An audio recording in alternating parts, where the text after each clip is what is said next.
Want to hear one pattern that I checked? Hello, guys. Oh, Durut. okay. I'll tell you later, Sketch. Oh, Hello, Durut. Shalom. How's everyone? Hey. Armin, I'm Armin, just curious. Can you hear Army! me? Hi. before Yeah, you my start, favorite people. listen, Oh, we're already live. But go on, Jose. But go on, Jose. I wanted you to listen to Kat because she had something that she's seen on her Oh, flight tracker. no. Don't Yeah. like hype it. No, but So, no. I was starting to say that I went back into like 27 of February and I tried to find patterns. That's all I amazing. wanted to So say. we're already live. So let's just tell people Yeah, hi, yeah, yeah. everyone. Yeah. So we're here with Nore, Jose, Jeffrey is here, Daniel is here, Sketch is here, Kat Miowski, Alexia, Alace is here, Halda is here, Samantha, Michael, Sophie. Okay, fantastic. Yeah, Nore, are you modding today? Yes, I am Okay. it. So before we get started, guys, Nare, what did you obviously heard about Pezeshkian, president of the Islamic Republic, resigning? Did you guys? I want to start with that. That's big news. So first impressions, Nare, what do you think? And other people, please I put just two. found out about it literally Yeah, a few minutes ago when I was listening into YouTube. That's when I right. found out. So I don't know what the context is behind it, what occurred, what happened. I still don't have all of the information. So let me But read. but I You want me to? remember he tried to resign a while ago too, right? And then they said, "Oh, they're not accepting it." Yes. Yes. So let me read for everybody. This is big news, guys. And I see people coming in the live chat on YouTube as well. So you guys know what's happening, but I want to read it just in case some people haven't heard of this news yet. Um yes. And also people guys, I want to hear your opinions about it. So put twos in the chat so we could all talk about it. Actually, the I should bring the Iran International Persian. They have a better explanation of what's happening. The English one is just telling us that he offered his resignation, which is not enough details. I'll go to. Let me just give me a second. Sorry about this. Yep, they found it. So here's everything that we know, guys. This is a sign of internal division and infighting. We told you that this is going to happen and it's now happening, right? And so an informed source told Iran International that Masoud Pezeshkian, president of, here it says Iran but not really, president of the Islamic Republic, has requested to step down from his position by sending an official letter to the office of Mojtaba Khamenei, leader of the Islamic Republic. According to information received by Iran International, in this letter sent in the past few hours, and guys, this just came out like 2 hours ago. So in the past few hours, Pezeshkian has issued a warning in an unprecedented and critical tone that the country's administrative structure has effectively veered off from official channels, and the main pillars of governance have fallen under the complete control of listen to this, of a specific faction of IRGC commanders. This is very key. He's not saying it has fallen under the complete control of IRGC. He's saying it has fallen under the complete control of the specific factions of IRGC commanders, confirming inner IRGC division, confirming inner IRGC division. Okay. And then it continues. It remains unclear whether Mojtaba Khamenei will agree to the president's resignation, but the content of the letter points to deep and unprecedented rift at the highest levels of power in the Islamic Republic. In the letter, Pezeshkian emphasized that the president and government have effectively been sidelined from major and vital decision making processes in the country, and the resulting vacuum has paved the way for extremist factions within the IRGC to seize control of affairs. He also stated that under such conditions, he is unable to manage the government the government or fulfill his legal responsibilities, and for this reason, he has requested immediate resignation.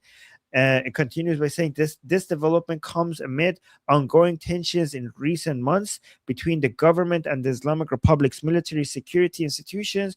Iran International had previously reported that the IRGC has gradually curtailed many of the presidency's authorities and in practice taking control of key sectors of the government. According to informed sources, the situation has trapped Pezeshkian's government in a political and executive deadlock, one that neither allows for advancing diplomatic negotiations nor permits the completion and implementation of desired changes in the cabinet structure.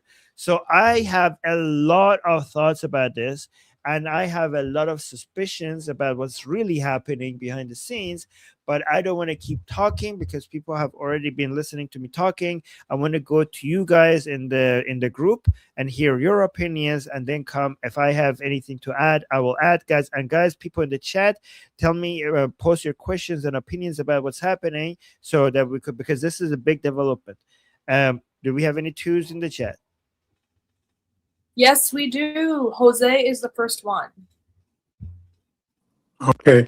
I was listening to you and Goldie, and I know that there has already been a dispute that this has happened from the IRGC in the government.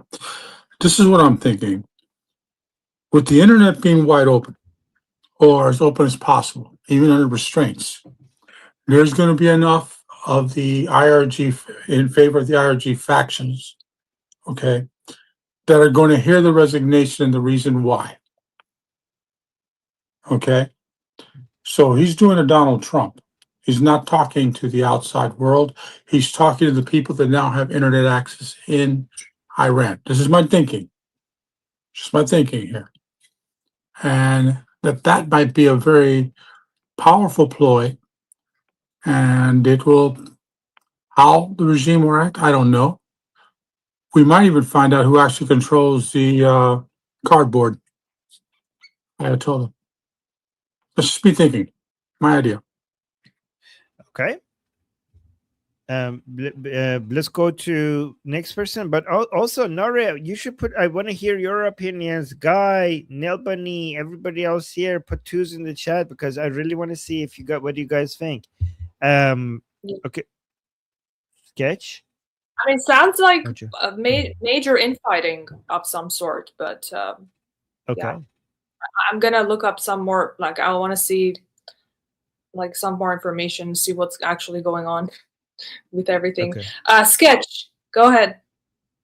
Okay, so what I'm seeing is here, he's not allowed to resign. He's just a mouthpiece, but he knows, as our humble genius Jeffrey likes to say, they're going to want to put a warhead on that forehead, right? So he knows not only will the IRGC kill him if he says the wrong thing, or the other side kill him if he says the wrong thing, but the U.S. will also kill him if he can't make a deal, and he's just one of these guys that can't make a deal, right?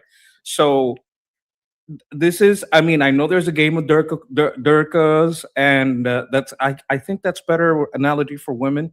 For men, we could use the Star Wars analogy, but you know, what I'm trying to get at here is that yes, there is a game being played, but the big players aren't in the limelight, right? We still want to know, and I think you might know, who is the Admiral Thrawn in the post Star Wars theory. Once they threw the Palpatine down the shaft and he's dead, we killed him in the Death Star. He's dead. We got that fake Emperor Snoke who's there. He's kind of cardboard. Okay, you have the Imperial remnant and the Sith priest trying to fight it out, right? And to take control of the army, right? Now, who is the big military guy who's in charge, who's taking one side? Which side is he on? Is this guy? This guy seems to be on the military side, and the priests are saying you're a fake priest, and we don't know what's going on. We want us to talk straight to us. Go ahead. Tell me you hate me. Tell me what's going on. Tell me I'm a bad guy. Tell me that I'm crazy for wanting things to be different, but I need you to talk to us to see what's going on. So this guy turned on the internet but he thought they weren't going to listen to him. Then they did listen to him and turned it on. And now, like, he's like, oh shit, you did what I said. Now it's going to look like I'm in charge, and I'm going to be responsible for stuff that's happening. Right. So he's very worried, and that's why he wants to resign. But he might not even have the power to resign. So how much power does he really have? So these are the questions that I would want to know. It's like, wait a minute, what do you mean he can't resign? Yeah. So first things first. I don't think anybody is motivated to kill Pezeshkian, no matter what he does, because he's just too useful, right? Like I've seen a lot of people look at the Islamic Republic thinking like, oh, if you say the wrong thing, they're gonna kill you. They're gonna kill you. Not really. Some people's job is to say the wrong thing. Like some people are. Not even us, right? What? Yeah. Not even the U.S. wants to kill him because he's causing all these problems. Yeah. No, but not, the Islamic Republic needs certain people to come and say the wrong things, to say like, yeah, it's him. He's the one who's fucking everything up. Like, don't look at us. It's him. Like, blame him, right? So Pezeshkian is just too useful for the Islamic Republic, and you get no benefit from killing him. Like, he doesn't have any power. Why would you kill him? Like, he can't do anything. Okay, so he has zero leverage, zero power. He can't harm anybody, and you could constantly point at him. It was like, oh, it was him that is caused. It's him who's being flexible with the Americans. It's him that turned on the internet. It's him that is fucked up the economy so that we had the uprising of the Iranian people that killed Ali Khamenei. So if somebody is no threat to you and is saying all the wrong things that are basically the wrong things to say, and you could just constantly use him as a scapegoat, why the fuck would you kill him? Why the fuck would you kill somebody that is no threat? Like, the Islamic Republic kills like Rafsanjani because he was powerful. He was a threat. Pezeshkian is not a threat. They don't benefit at all from killing him. The only way he could die is because if he gets killed, the regime hasn't killed him. The regime supporters have killed him. And basically, because the regime is protecting Pezeshkian, they really try to protect him because he's a hate bucket. He's the hate bucket. Like, if don't hate us, hate this guy. But maybe the only problem is that if you create so much hate against him, the regime supporters, some of them at some point are like, well, I'm going to take justice I'm going to take things in my own hand. Like, this guy is selling and betraying the whole country, and the regime is not doing anything about it. So random vigilante pro-regime person might do something about it. But the regime itself is not going to kill him at all, right? That is his purpose. Yeah, hate bucket means scapegoat. Exactly. No problem.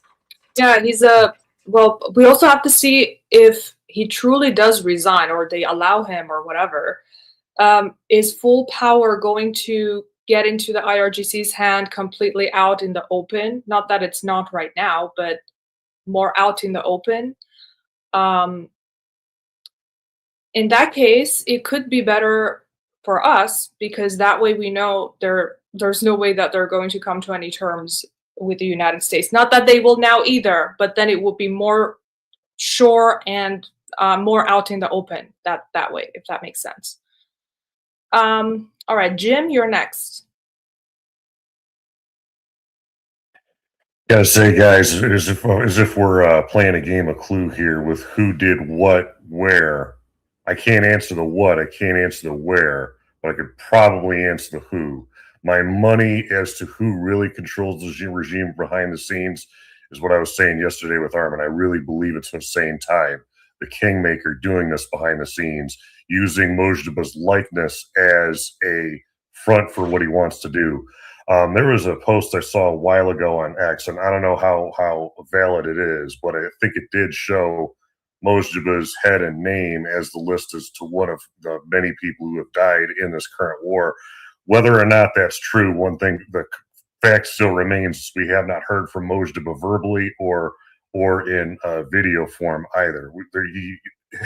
He is nowhere to be found, and because of that, knowing who was kind of behind the scenes in the intelligence administration, my bet is Hussein Taib is really controlling things behind the scenes. I was curious what you guys thought. So if I wanted to, by the way, guys, do you hear the background? Is it too loud? No, okay. So if I wanted to summarize what's happening right now, we used to have 4 camps. Now we have 3. Okay, so we have one camp within the IRGC, which is Vahidi and Jafari are uniting with each other in the IRGC against Ghalibaf and the Supreme Leader. Right.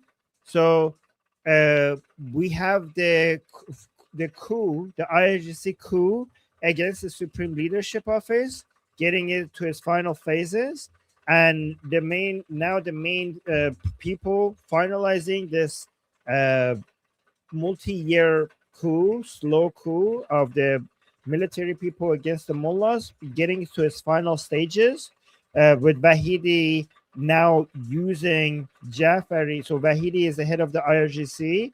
Jafari is this old-timer person has more people loyal to him within the IRGC. He used to be the head of IRGC.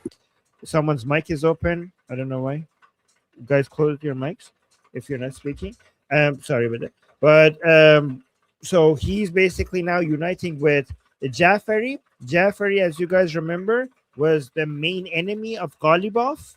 So that shows that the IRGC is taking a position against Ghalibaf. Ghalibaf is just recently was 100% endorsed by whoever, by the Supreme Leadership Office, by Mushtaba or whoever speaking on his behalf, maybe Taib, as you just mentioned, right? So that shows that the Supreme Leadership Office is more afraid of IRGC than the Paidari camp, as expected, because remember, we told you the Paidari camp people. So we have basically, let me actually make it easy for you people to understand. Group 1, Vahidi and Jafari. That's group number 1. Group number 2, Mushtaba, Ghalibaf. Hold on, let me see. Yeah, Mushtaba, Ghalibaf, Mushtaba Khamenei, the supreme leader, Ghalibaf, and Hussein Taib. That's group number 2. Group number 3 is the Paidari camp, with people like Jalili, Rasai, and Sabati in it. Okay, so group number 1, which is Vahidi and Jafari, they're the IRGC. That means that they have all the military power and the biggest financial power. That's why they're if you had to be a betting man, that's the group that you would bet on winning. Group number 2 is terrified of the IRGC's full and complete takeover. So they were forced to unite with Ghalibaf against the complete IRGC takeover. And we can tell that from Mushtaba's last statement that they're fully leaning into uniting with Ghalibaf, right? Their power comes from some IRGC, because Ghalibaf is IRGC, and also Taib is IRGC, so they have some IRGC influence, and the fact that they have the supreme leader, which is the soft power of the Islamic Republic, right? But obviously, Vahidi and Jafari have more IRGC power compared to Ghalibaf and Hussein Taib, but still, it's important. Third group, which is the most jihadi, openly jihadi minded group, which is the Paidari camp, they have nothing. They only have the opinions of the pro-regime people in the streets. They don't have financial power. They don't have a figurehead that a lot of people respect, and they have no economic power. That's why you could see them coming out and lashing out these days. It got really heated because Rasai just recently came out and said, attacked Mujtaba Khamenei with that Quranic verse that he put out about Noah's son. You guys know about that. We already talked about it. Open attacks on Mujtaba Khamenei, or whether or not he's alive or not, is getting more common. And it might even get more by the Paidari camp people because they're the most desperate. They're being completely sidelined and pushed aside. But yeah, I mean, these are the 3 forces right now. And the bet, if you had to bet on one of them, I would bet on Vahidi and Jafari winning over the supreme leadership. Do you think the Paidari camp is gonna eventually join in Vahidi and Jafari? Paidari camp. Well, so the thing is that why why would they want them? But these people have only one. They are one dimensional, right? They are, and they have nothing to offer. Like, what do they have to offer? Like, they don't have that much leverage. So yeah, even if they wanted to, what do they have to bring to the table for them to be like, yeah, maybe here's the I would thing. say just for survival. Huh? No, yeah. Just for survival. I see your point. I see why the Paidari camp would want to join them, but I'm wondering Yeah, why would the Wahidi and Jafari want Oh, to okay. take them in? Like what do you guys have Yeah. to bring? You guys have you are the most annoying people within the Islamic Republic. So why would we Yeah. even want you, right? So yeah, but yeah, that's a good Yeah. point. Well, let them keep fighting. We want that. Yes, exactly. Guy, you're next. Okay, so I'm not totally up to date on the news. I know basically to the extent that I know of what has happened is that Pezeshkian has submitted a letter of resignation to Mustafa. But to me, that says that he doesn't think that the regime is going to survive enough to be able to stop rowdy crowds. And I'll explain what I mean. So right now he has a role. His role is to be the fall guy. But they're going to make sure he stays alive as the fall guy because that's his role. And as we've discussed over the last few days, he is, or everyone is well aware that basically whatever happens, if they capitulate or whatever, they're going to say, look, it's this guy you guys voted for. I think that the only way is that he remains safe is if the regime is strong enough to stop rowdy crowds. Because if he capitulates, or if he is blamed for a capitulation, and the Durka crowd, the less than 5%, are going to start rioting, and they get to him, he's dead. If the other 95% start rioting and they get to him, he's dead. The only, like, this resignation to me says that he doesn't trust that what remains of the IRGC is going to be enough to save his ass.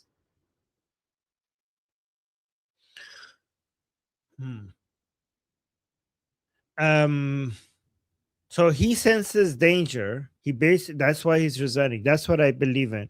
I don't know if so if I was Pezeshkian, I wouldn't know if I think they would be able to protect me. I just don't know if they would want to, in my opinion. Like, I would be scared of that, right? I think there is enough forces. That's another option, yeah. Yeah, I think there is enough forces to protect Pezeshkian if they wanted to, right? Like, but I like, because there is more than enough forces to protect Pezeshkian. But Pezeshkian has figured out, like, he saw the writing on the wall.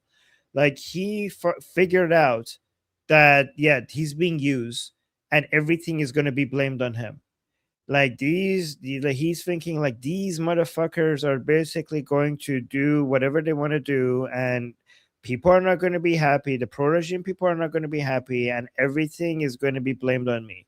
And that's the point of me. He figured out that's the point of me. And the hate is getting too much. Like, it's one thing to say, like, oh, your economic policies were bad and that's why the economy is bad. It's another thing to basically, for so many people to say, you actually crashed the economy on purpose so that you could cause the January uprising, so that the Americans could come kill Ali Khamenei, and now you're doing the exact same thing. The reason why the economy in Iran is crashing even more now is because you're trying to start another uprising so you could kill Mujtaba as well. And the reason why you brought back the internet is so that the anti-regime Iranians could communicate and plan their uprising against the regime, so you could kill Mujtaba. And that you are, and not only that, you were the one who arranged with the Israelis and Ilham Aliyev of Azerbaijan to kill Raisi when he went to Azerbaijan to for the opening of the dam. You're the one who. So imagine Pezeshkian is now being accused of the killing of Raisi, Ali Khamenei, and now Mushtaba Khamenei. And like, okay, I'm gonna quit. Like, what this is, I can't take this. Like, I'm in serious danger here. That is like right? And especially, you know why is this so crazy for Pezeshkian? Because he loved Ali Khamenei.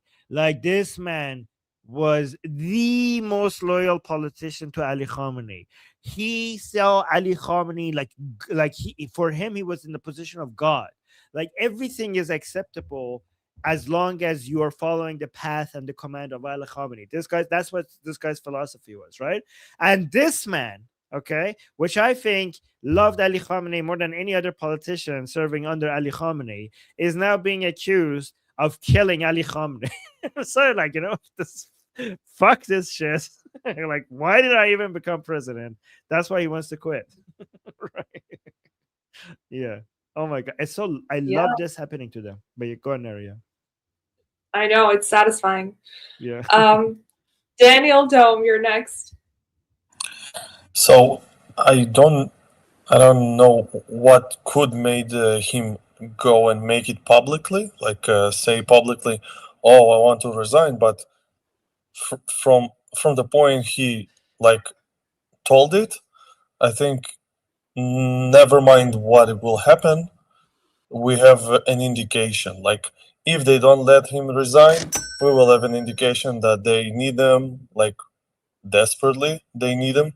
And if somehow he actually manages to resign, we can understand that. Well, I don't know what could it be, what could it mean, but I think it could be a sort of a sign if they'll actually let him to resign. Okay, Jeff, you're next.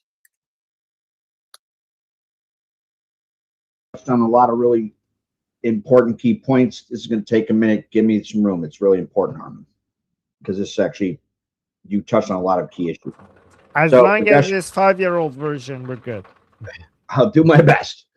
So, Pezeshkian's most recent public interventions, especially between May 25th and 28th comments, where he scolded the hardline state TV directors for framing U.S. negotiations as a fair and deepening divisions, plus his earlier defenses of diplomacy and or blunt warnings about economic collapse, signal 3 key observations which tell us where we are in this conflict, or at least begin to point there.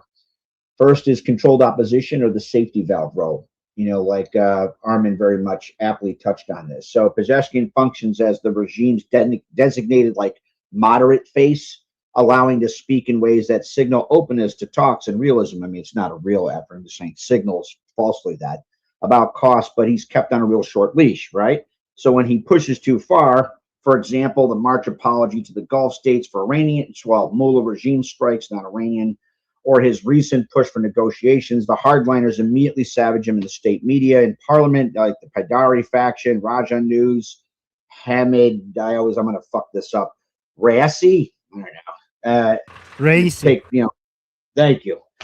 So he then kind of partially retreats and doubles down on revolutionary. Oh, sorry, loyalty. Hamid. Sorry, Rasoi. You're talking about someone else. Sorry. Go on. Thanks.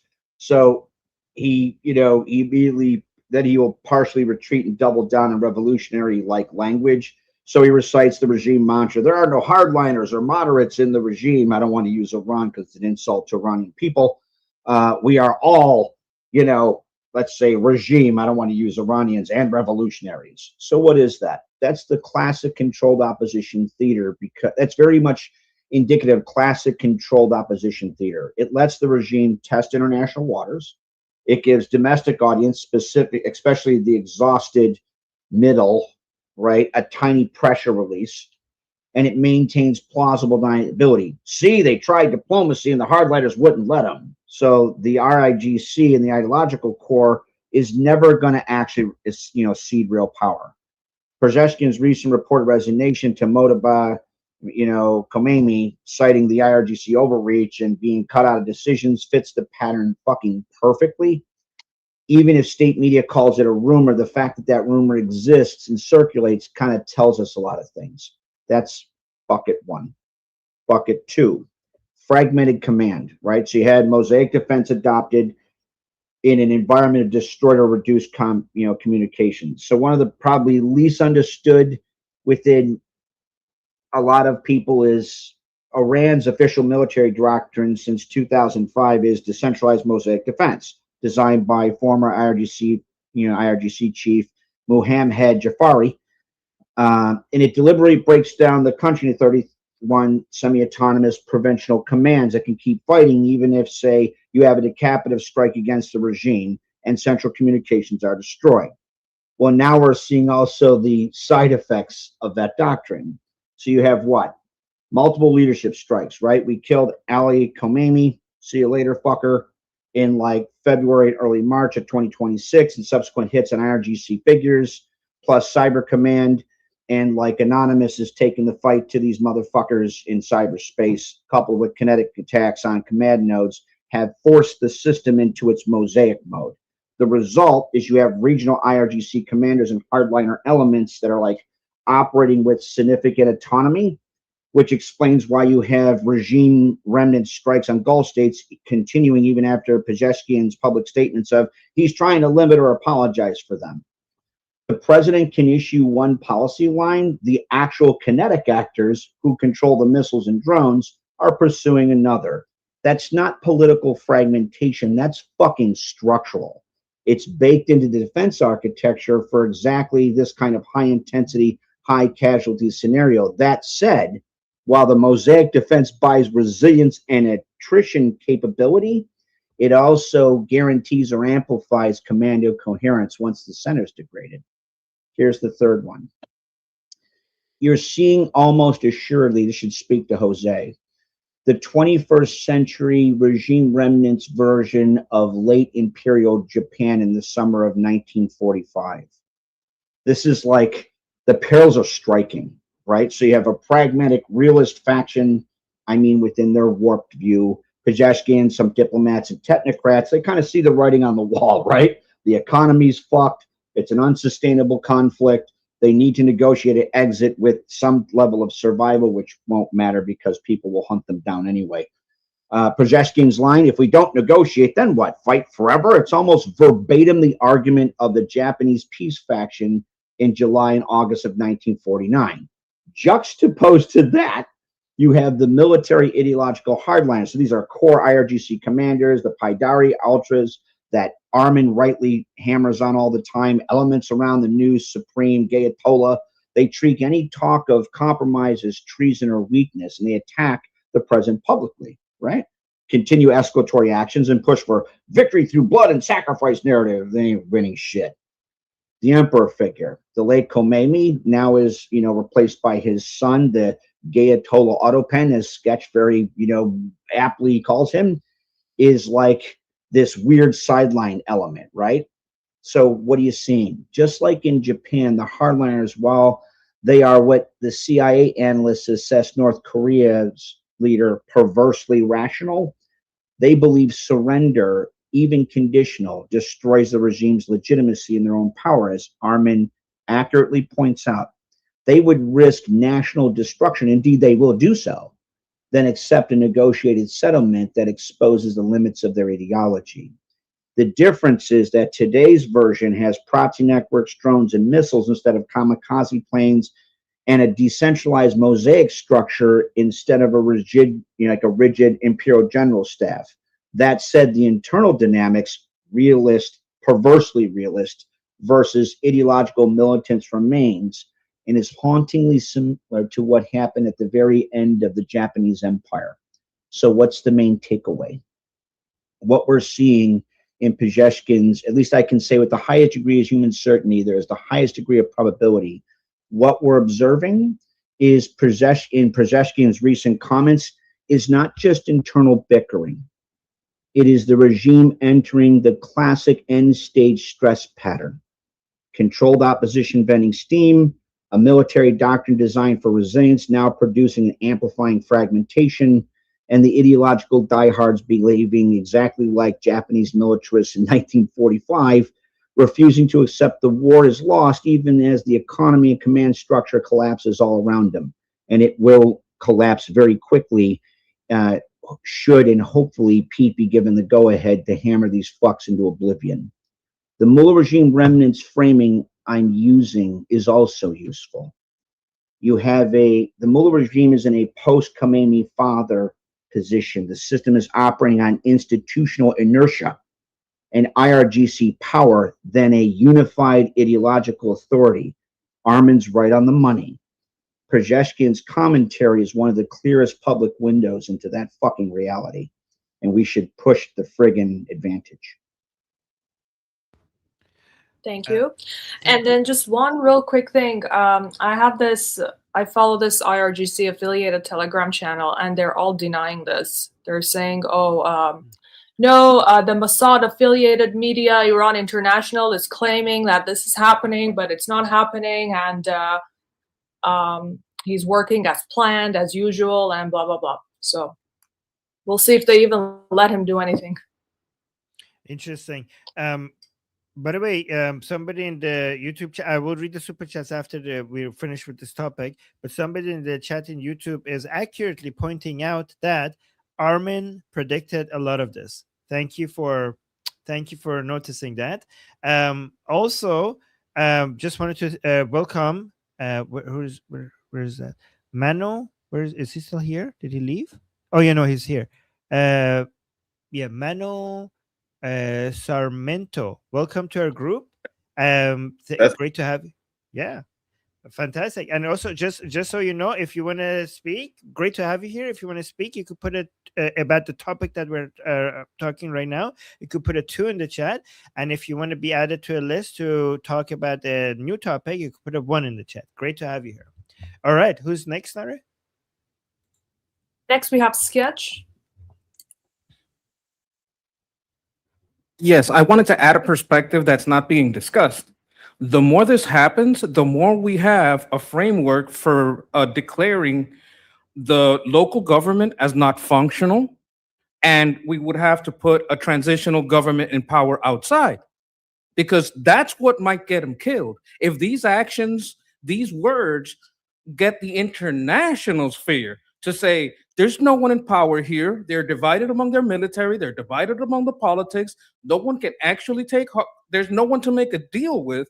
We have to deal with the transitional power and just start seeing who that is, because these people are impossible to deal with.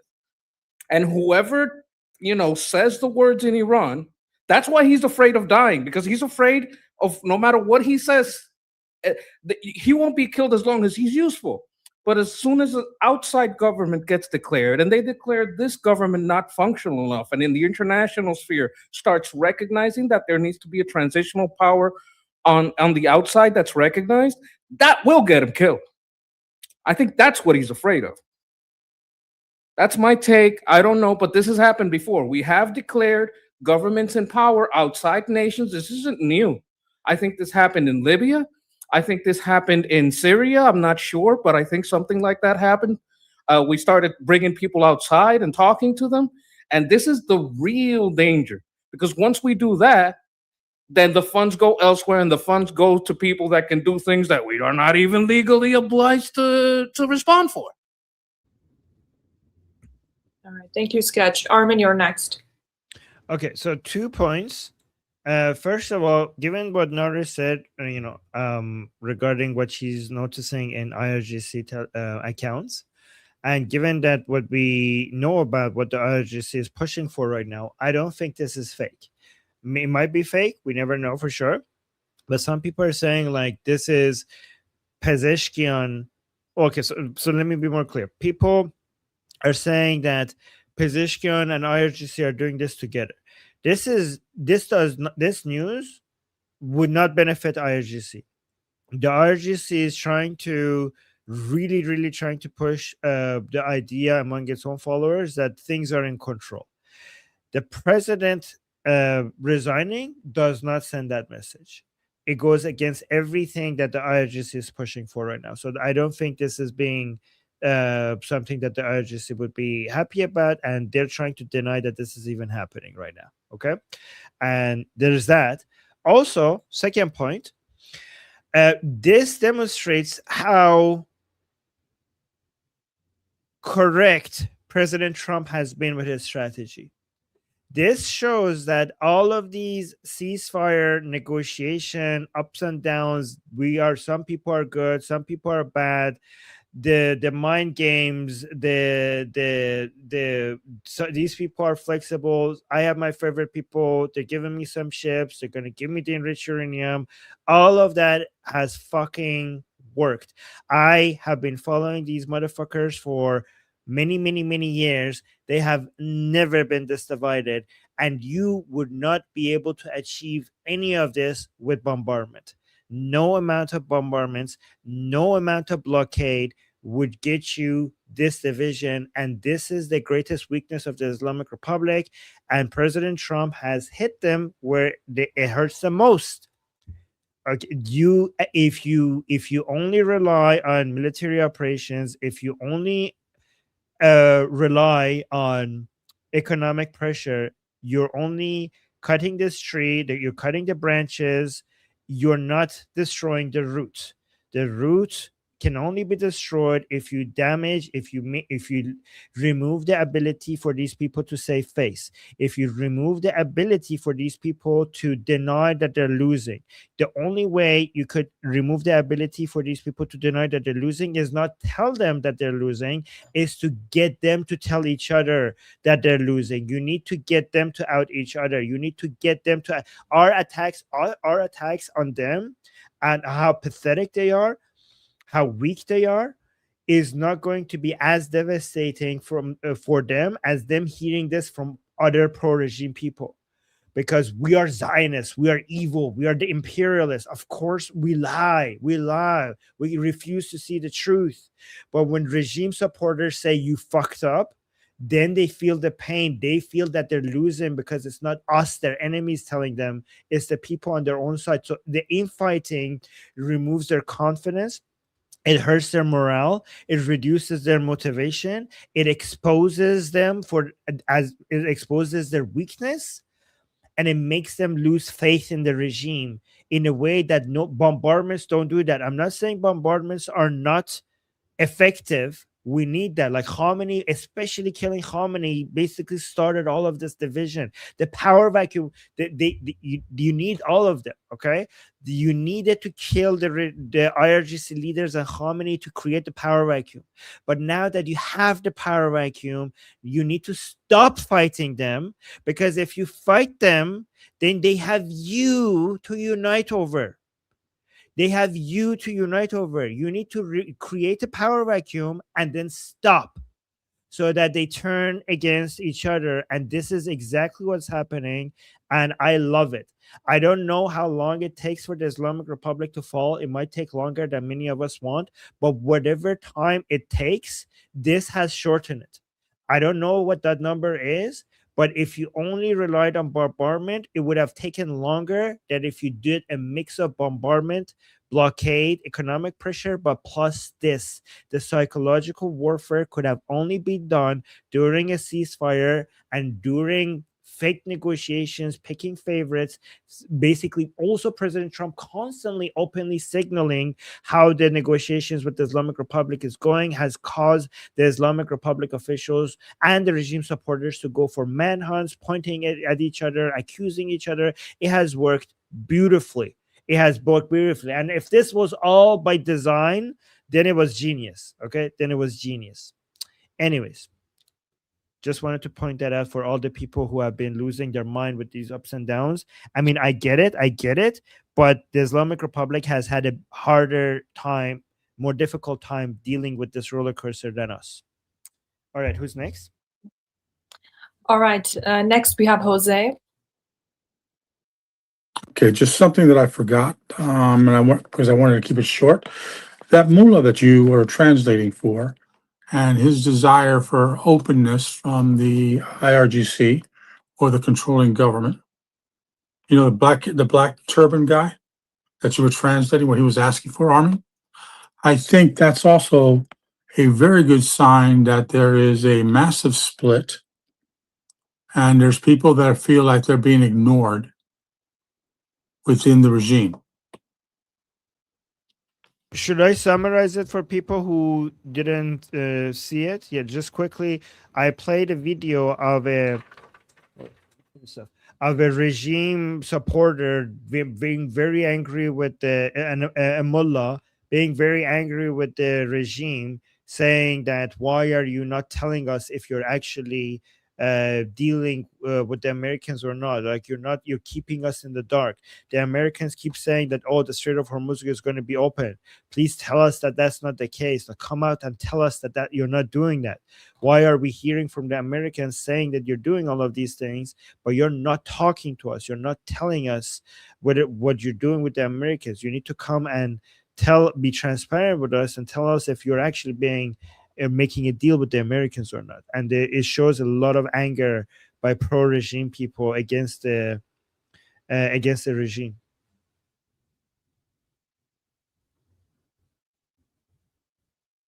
All right, Shauna, you're next.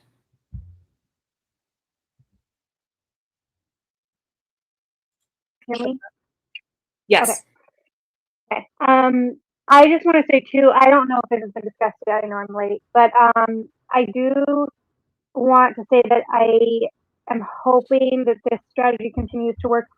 Americans are getting really tired of like I'm not saying I agree with, I'm just reporting what I'm seeing. Is they're feeling frustrated about the gas prices. They're feeling anxious about it. They're feeling like they're not going to be able to pay their bills. I know that compared to the rest of the world, we're very high end, but that's not how average people think. Average people think about their own bills and their own family and their own day-to-day existence. And there is just in general, I do see amongst the younger crowd on the right a kind of general isolationism to varying degrees. Not everybody is like full blown ISO cuck. Some people are more, some people are less. But just in general, there is like concerns and fears that this is going to go boots on the ground. This is going to go this. And I'm just like I said, I'm reporting what I'm seeing. I don't know if we want to like distract. In some ways, I feel like distracting the public would be better. But they like with the gas prices and stuff, if people are starting to feel it, and that's always with the foreign engagements. That's always like if they can bleed our patience, they can get their way. That's how foreign entanglements have won. So it's just something I'm seeing on the ground and I'm concerned about and I'm aware of, and I'm just kind of reporting at the end. Yeah. Thank you, Shauna. All right. Yeah, Gas Armin, you want to say? gas prices are at $4.33. Is that correct? Right now, is that the average? Because why is I don't know. Yeah, okay. That sounds So about if- right. Here in California, it's around $6.50. So oil prices are down, but gas prices haven't come down, and the primary reason for that is that there's a lag effect, but also seasonal refining shifts and localized stations operating costs. So we're gonna see gas prices, oil prices dropped in the past month, like by more than 20%. So we might see that that's going to have an effect on the gas prices at some point. We'll see if that's going to have any effect. But one thing that I've Oh, go ahead. Well, I was one going to thing- say people are just about it, like they don't understand the lag. Like people don't understand the lag. Yeah, but there is a possibility that President Trump is going to try to bring the gas prices down for the midterms before he does some, like he doesn't. I know he said he doesn't care about the midterms, but I think he does care about the midterms. He's very effectively involved in promoting his favorite politicians to win, so I do think he cares. And I think when he says he doesn't care, he's just playing his mind games. So I think he knows that having the kinetic military operations in the Strait of Hormuz right before the midterms is going to bring the. So he basically paused it. One of the reasons why he paused it, when he did, might be because he knows the lag, and he's basically trying to, right before the midterms, to have the gas prices lower, and then maybe after the mid, so that at least it reduces the negative effect that would have on the midterms, and then after the midterms, then go back to more kinetic military operations. That's a possibility. I'm not saying that that's what's happening. I mean that tends to be my best reading on it as well, is that he's trying to figure out how to do it and time it correctly.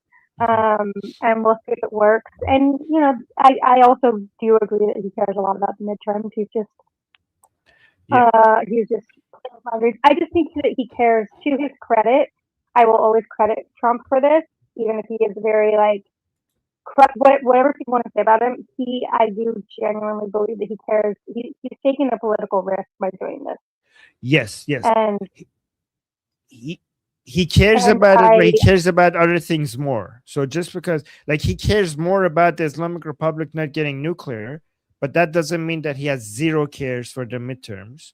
He obviously it's not zero. He does care about midterms, but he cares more about the Islamic Republic not becoming a nuclear power country. And I also genuinely think that he cares about the life of Iranian people. I do. I mean, he talks all the time. Every time he mentions the number, as far as best as he knows the number. Right? The number obviously changes. He says a different number every time, but it's always within the range of what we know. So I feel like I don't think he likes what happened at all. Yeah, based on stuff I've heard, I think President Trump actually genuinely cares. But yeah, about the Iranian people, I've seen enough reports. I think it's because this is just such a grand thing. This is not just a big picture. This is a huge picture that will affect the entire world forever if the Islamic Republic is gone. So elections and this president and that president, they're all temporary, and they're all a much smaller scale picture, right? But changing the world order is a massive, massive mural, if that makes sense. So yeah. Okay, so Michael, go ahead. Yeah. So Armin, now, well, first of all, does everyone hear me pretty good? Yes. Okay. So recently I've been hearing, I don't know if this was yesterday or the day before, but supposedly the IRGC is fighting some, rebel groups in the border with Iran and Iraq. Can you emphasize a little bit on that? Wait, so this is, you want me to put you as a new topic? Because this is still we're still on the Pezeshkian. Oh, yeah. Thing. Oh. So, or do you want to answer it? No, yeah. Yeah, I think I'll put you as a one, okay? Thanks. Yeah. All right, next is Samantha wrote something that wants me to read, and I want, as an Iranian, this is the last thing I would ever say, to try to say something like this. So here we go. Imagine how devastating it must have been for President Pezeshkian to be accused of killing somebody that he loved. Imagine the complete and total humiliation that comes from a false accusation, the helplessness of being assigned a role in a fake narration, complete and total character assassination, an act amounting to spiritual dispossession. And that's about Pezeshkian. Oh wow, that was beautiful. That was poetic. Who wrote that again? It's Jewish Samantha. Oh, okay. But no sympathy for Pezeshkian from me. Just want to make that clear. No, I think Samantha is saying how beautiful the pain is that Pezeshkian is feeling that pain. I think that's what she's saying. Yeah, and I agree. Yeah, he deserves, because guys, just to make you guys enjoy what's happening, the Islamic Republic officials are experiencing the stress, anxiety, and the fear that they have caused on the Iranian people for 47 years. That's exactly what they're feeling right now. But this is nothing. We want like way Yeah, more way more. things. Yeah. Anyway. All right. So we're gonna move on to a new topic. Armin, do you want to read some super chats? Yes. Before I read super chats, I just got a comment in Persian, saying Armin جدی باید بخوابی. هر وقت آنلاین میشم لایوی استراحت کن. Okay. So some Iranian is saying to me that He's Armin right. He's right. yeah, she is. I think it's she. Somebody called Amun Kist is telling me that Armin, seriously, you need to sleep. Every time I come online, you're live. Get some rest.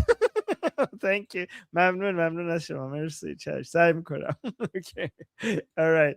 And then we got 2 super chats. Thank you guys. Ida is saying, what's going on? What's happening? What's up? It's a blue full moon, so I'm crazy. Oh, hello, beautiful people. And then Lion and Sun, US flag, Israel flag, hearts, and yeah, the world. Thank you, Ida. Love it. Love it. Always giving us some positive energy. Thank you so much. And then we have a second super chat is from Fleshy Interloper saying, I think surrender deal. The surrender deal faction got sidelined. So the surrender deal faction just got a boost actually, Flesh Interloper, because Ghalibov was just endorsed by Mushtaba, or the Mushtaba institution, by the Supreme Leadership Office.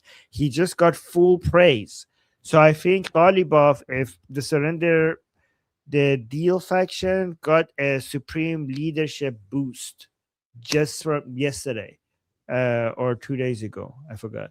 But yeah, so they're back. Ghalibov was being sidelined, but he's back. So we'll see if he lasts. And thank you for the super chat. Okay, what's the next topic? All right. Next topic, we have Guy, who wants to talk about paralleling December. Ooh, okay. So a thought I had today. In December, when the uprising started, Trump said, help is on the way, you got your back.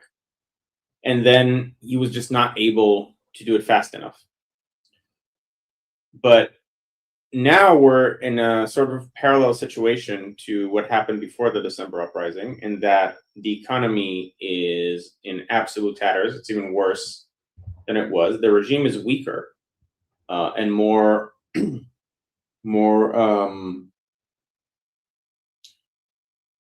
split. The people are ready in the sense that they know what happens if they come out. They're not going to make the same mistakes of making themselves open to killing in the same way. And you have a huge portion of the American army right outside your door. And so whatever, I don't know what tools they have there, but whatever help that would be on the way is there. So I'm openly wondering, so there's a lot good going for like an uprising now being way more successful. The problems would be people would be more scared to come out because they know what happened in January. That's the biggest problem I can see. But all in all, I'm wondering, and I'd like to hear your opinion on it. Do you think if an uprising happened now, would it be able to be successful because you have Israel and America very much ready to provide the assistance the Iranians would need? No, I don't think so. Because if that was the case, they would have given the call to action. Prince Reza Pahlavi would have given the call to action. I mean, here's the thing. The way that it usually works is that there's a two-way communication between the Iranian people in the streets and Prince Reza Pahlavi, and they also have the Americans and Israelis providing their intelligence when needed for when things are ready. If we were ready, so usually we will see some Iranian people like they're like trying it out and seeing how much of a pushback they get. and then if all of a sudden things blow up and escalates, then all of a sudden Princess of Pahlavi will come and give the call to action. Honestly, I think that if the suppression ability of the Islamic Republic was low enough for the uprising to be able to be successful right now, the people in the streets would have noticed it and they would be poking at it right now, right? Like it's observable. This is the wisdom of the crowd. Like there's always people who are there, they notice things, they notice the level of security. A lot of the people who are part of the regime's armed forces, they talk to their families and their families talk to other people, so it gets the morale is communicated. They can't keep, like, it's not like the regime forces and then the rest of the Iranian people are completely separate. These people have families, these people have friends, these people live, they go outside, they shop, they go out to buy eggs and milk, and their families are they're pro-regime, they work for the regime, their family members are anti-regime. So it's like it comes out, and people, it's really interesting if you're actually in the middle of it. When things change in Iran, people start noticing things, and it gets communicated and it spreads. And then exactly, and this is why you see the protest all of a sudden happens at the right time. And this is why many of the call to actions by Princess of Pahlavi happen based on something already starting to pick up in the streets, and he adds the call to action as a catalyst, right? So if it was going to be success, if it could be successful right now, it would take place. That's what I'm saying. So I don't think so. And I think that this is why the Americans are not telling the Iranian people to come up, and the Israelis are not come out, and the Israelis are not doing that as well, and Princess of Pahlavi is doing that either. And honestly, right now, as things stand, I don't see how we could get there unless something really changes, or unless we arm the Iranian people as of right now. Yeah, I agree. They still have that capability to crack down on everyone. Exactly. Mono put a 2, but it was before this. We started talking about this topic, but he's new here, so I want to give him a chance to speak on this. Mono, would you like to say something? Sure, thanks. My comment is somewhat tied in with what Armin just shared. And sorry if it appears like I'm digressing a bit, because my question was sort of around the actual negotiations, because I've been following this very closely from the beginning. And when I look at the terms that both parties are imposing, I find it very difficult to this day to believe that these are really legitimate negotiations. So my question is, do we also get a sense that President Trump is trying to use these negotiations to buy time for something? Because I really find it hard to believe that the other party is gonna be willing to give up enriched uranium as it stands, just through the pressure that's being exerted today. If that makes sense, because that kind of tied in with my suspicion that there could be a backdoor plan to arm the people of Iran, for example, which Armin just commented. Yeah, I mean, that is we know President Trump was very much in favor of arming the Iranian people, which is incredible. Like when we saw that actually came out, that he was. The thing is that they tried to arm the Iranian people through the separatist groups in the Kurdish areas of Iraq, which is not the right people to do that with. And President Trump actually confirmed that he was against using them, and he now was, but other people within his administration were pushing for that. and then he said that he was proven that he was correct about this, and those are not the people you should have been trusting with passing the weapons to the Iranian people. So you are right. Like, it's very possible, among many other reasons, why President Trump is, delaying the military operations, is for them to come up with, because it's hard for me to believe that they tried it and it didn't work, so they just gave up on it. If it made sense back then to arm the Iranian people, it should still make sense to arm the Iranian people. So I hope that they're thinking of another way to do it, and maybe the other way is more complicated and it will require more time. Does that address what you're saying, Manoj? Like, did I understand what you're saying? Yes, it did address it perfectly. Yes. Okay. Yeah, I mean, so the short answer is I hope you're right. Right. That's the short answer. All right, Shauna, you're next to respond. Yeah, I mean, I think that the uprising right now, the hard thing is I think we all want the uprising yesterday, but I think, but it's not just giving them weapons though, it's also, we really need to give them some tactical training, not just shooting training, but also just military training. The other thing too, as I was thinking about this recently, is they also would benefit. I'm sure that there's all these people that have this training, but medical and recon work is also really that kind of training as well. Search and rescue, all of these things that go into it. They desperately need that training. Just giving them weapons does not guarantee a victory. It gives them a fighting chance, but it does not give them a victory necessarily. Even with military support from Israel and America. I mean, obviously we need to arm the Iranian people, but we really need to train. We have to have some boots on the ground trained people as well. I don't mean American boots on the ground. I just mean trained Iranians. All right, we'll do 2 more responses and then move on to a new topic. Miguel, you're next to response. Miguel, also, you put a 1 in the chat way before, but you haven't included your topic. Please write your topic in the chat. All right. Okay, you can respond now.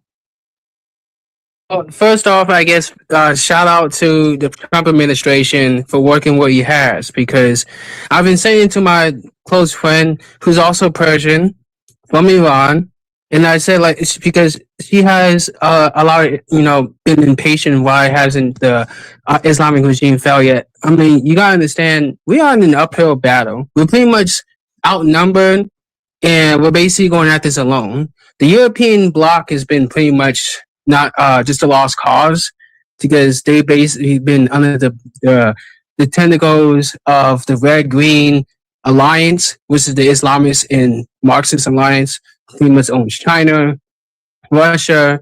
Those are and Iran is the big 3, but they pretty much own the institutions: the UN, the Euro, the Democratic Party, everything. So Trump is pretty much working with very little that he has, and he's actually working. So he's pretty much making use of what we have. I mean, there's a lot of things we wish we have, but the reality is you gotta make do with what the cards you have in your hand right now. And I think we're doing pretty good with it so far. I get it's taking a long time, but these operations do take time.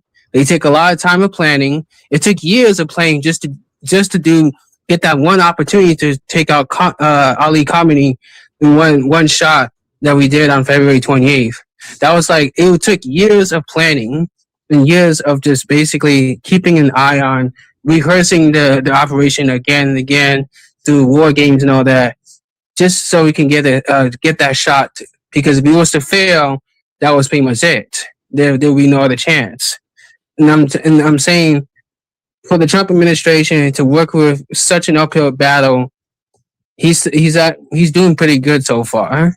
And I get, there's a lot of back and forth, but he's basically playing the mind games too. He's playing the deception campaign to keep everybody guessing, because the problem today, we have social media. Eyes are pretty much everywhere, and any kind of mishaps basically will be exemplified and be used as a weapon against the Trump administration. This is what we're dealing with. This is what we have to. This is what we're facing. I think that's what I need to remind everybody what we are dealing with. The Red Green Alliance pretty much is a massive machine, and it's hard, and they have tentacles everywhere, including our institutions that's supposed to be on our side. So we're pretty much outnumbered, outgunned, and pretty much out resourced, and we pretty much have to work with what we have, and just try to be patient and work with that. Understand that. So there's a lot of what you said that I agree with, but one adjustment: the United States is not outgunned, right? They just have some self. They restrict themselves because of their higher standards. Like the Islamic Republic could basically get rid of the Islamic Republic in the next 24 hours if they basically stop caring about everything. But that if they stop caring about democracy, checks and balances, international norms, if they said fuck all of that, they could be from right now. The United States could easily just end the Islamic Republic in 24 hours, right? Also, President Trump also has his own standards. He really doesn't want to hit the infrastructure. Even though he threatens them that he would, he's really trying to keep the infrastructure for the Iranian people. And he also wants to keep an army for the Iranian people once the IRGC is gone. So all of this self-imposed limitations makes it like a lot difficult, right? For good reason, by the way. Like we want these standards. We don't want to be like those fuckers, right? But so just that, but everything else you said, I agree with, because this is a challenging thing that I have to deal with because I make English shows and the Persian shows as well. A lot of Iranians are frustrated why it's not taking so long, and I want to make sure that the Iranians understand the Americans and also the Americans understand the Iranians. So when I'm on my Persian channel, I tell the Iranians, like, you guys, like, this has, like, President Trump and Prime Minister Netanyahu are responsible for the greatest damage on the Islamic Republic on the shortest amount of time, like ever. Like the past few months has been so devastating to the Islamic Republic. I know we don't have patience because it's been 47 years, but just look at where we were last year and compare it to right now, and then realize that as bad as things are for the Iranian people, we have to signal being grateful. Like, we have done so much in building political capital with the Americans. Many Americans, many pro-Trump Americans are appreciating the Iranian people, and we don't want to ruin that by getting impatient and frustrated because of the ceasefire. That bridge that we have built, we need to maintain that, and we need to be grateful for the fact that Khamenei is fucking dead. I know you were hoping that right after the death of Khamenei, the regime will collapse, but even if that didn't happen, the fact is that no president of America has been responsible for this much progress when it comes to toppling the Islamic Republic, and we need to continue signaling that gratefulness because we don't want to ruin the bridge that we have built between the Iranians and Americans. So that's my job on the Persian side. On the American side, I want to say to the Americans that if you see frustration and lack of patience with the Americans, please put yourself in their position and see what, like, be patient with them, right?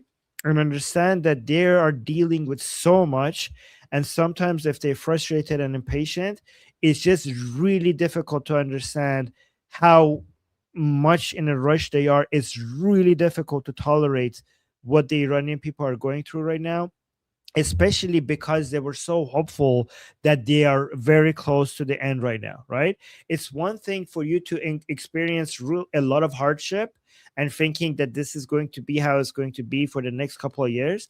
It's another thing for you to think that we experienced the worst hardship in our history, but victory is right around the corner, and for you to then see, like, nope, actually it seems like we have to wait a little bit longer.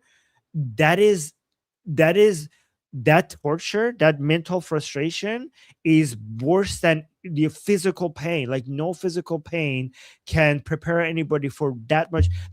I want Americans to understand that for all of us outside of Iran, this is the news and I know, like, yes, gas prices going up, that is frustrating. I understand that. But I want people to understand, for the Iranian people, this is them not knowing whether their entire nation will finally be liberated or will go deeper into the the greatest depths of hell. And it's basically one of these two. It's not, there's no like middle ground. Like we're dealing with, like, are we going to be fully liberated and become prosperous and stable and go back to the progress that we were making before this chapter of darkness, or is it going to be this and worse and worse and worse for another decade to come?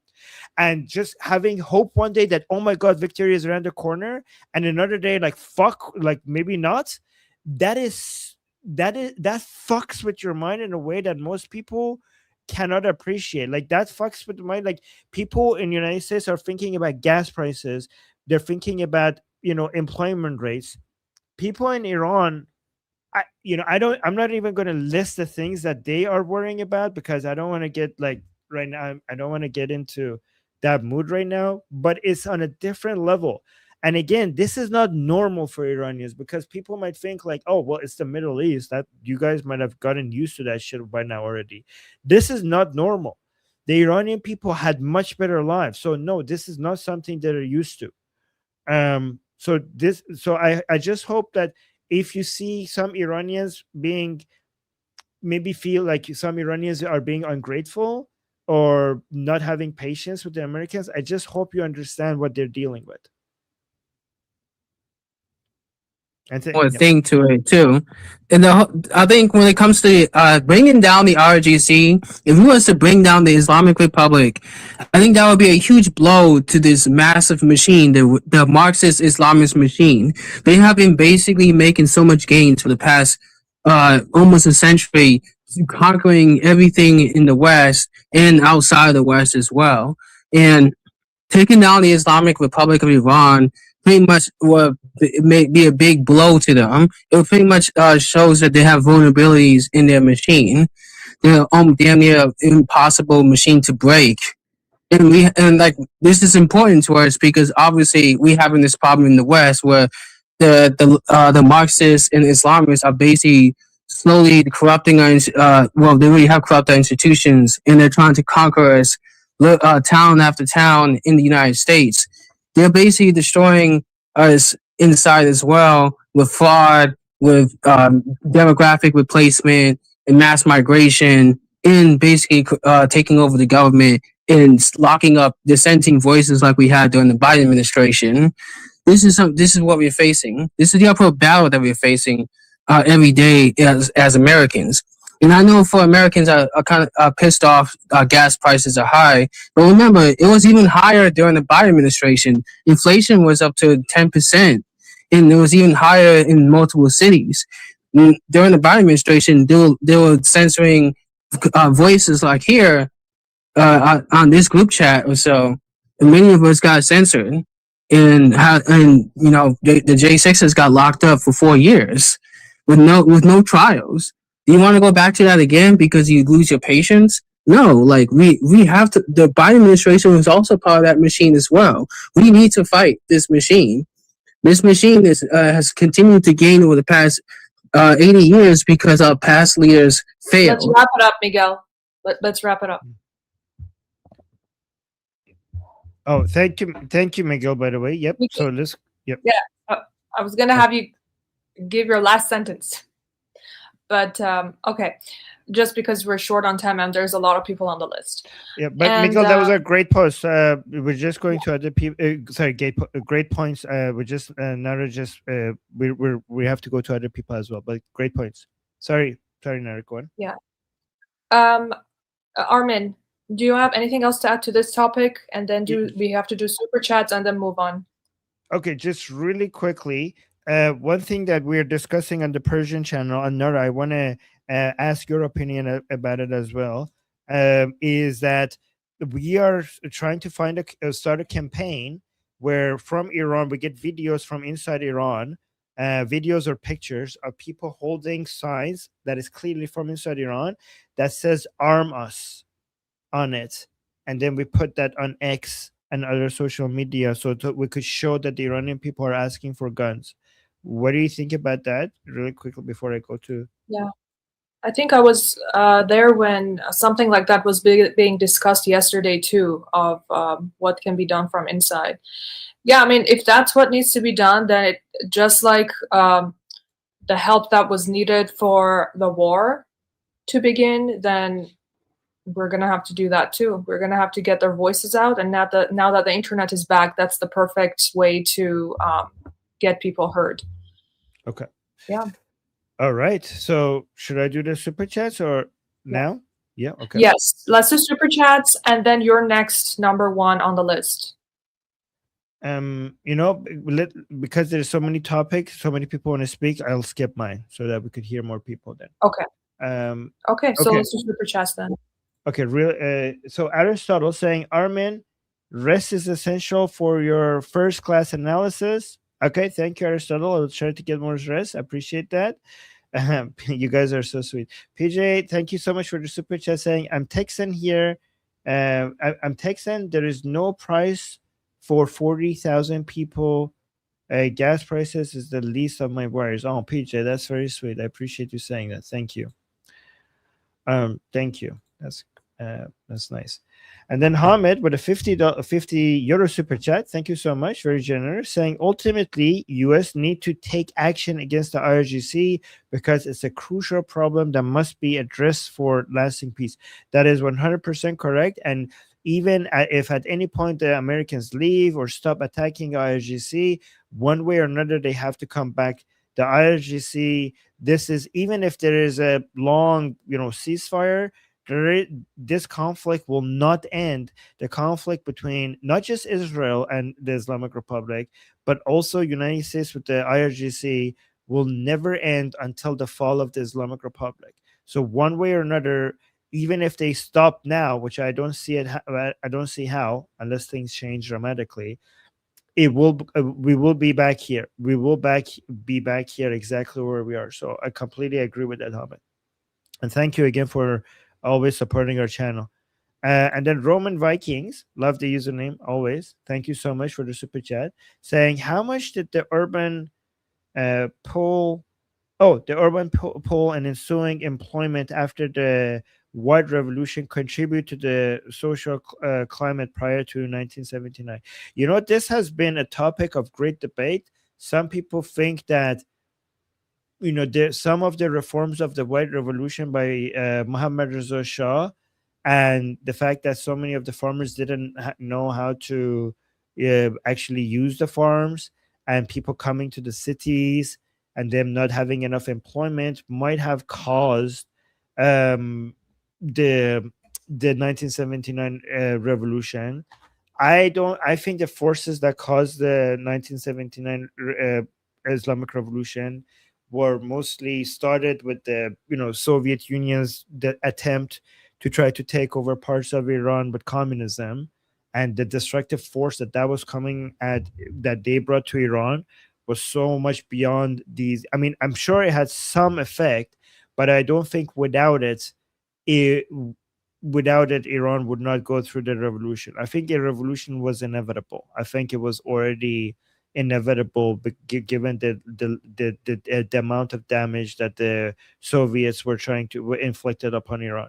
But reading other people's opinions, so the Shah's white revolution land reforms largely caused poorest farmers. So there's many good things about the white revolution, but obviously we have critiques as well. Like the white revolution modernized Iran, and it also ended serfdom in Iran. However, one thing that I think is a fair criticism is that the farmers were not ready to manage their farms, right? So billions of them, it forced millions of them to migrate to cities like Tehran looking for work in the construction boom. And that caused an unemployment crisis, like in the mid 1970s. When in the mid 1970s economic boom busted, then these millions of migrants were left basically entirely jobless, living, and basically they were even though the economy was growing and so many people were coming out of poverty, this segment of society became poor, and basically it created some slum areas around the city, including Tehran. And there's a lot of pictures of that the Islamic Republic likes to highlight to show how bad the Shah was, but they ignore the fact that so many other people came out of poverty because of the Shah, and on average the economy was growing, right? But that is a fair criticism, because obviously not everything, not every policy of Muhammad Reza Shah worked perfectly. So this is true that parts of it didn't work as intended.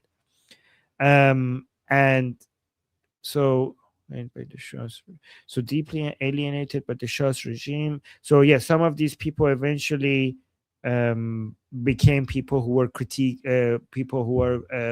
critical of the Shah.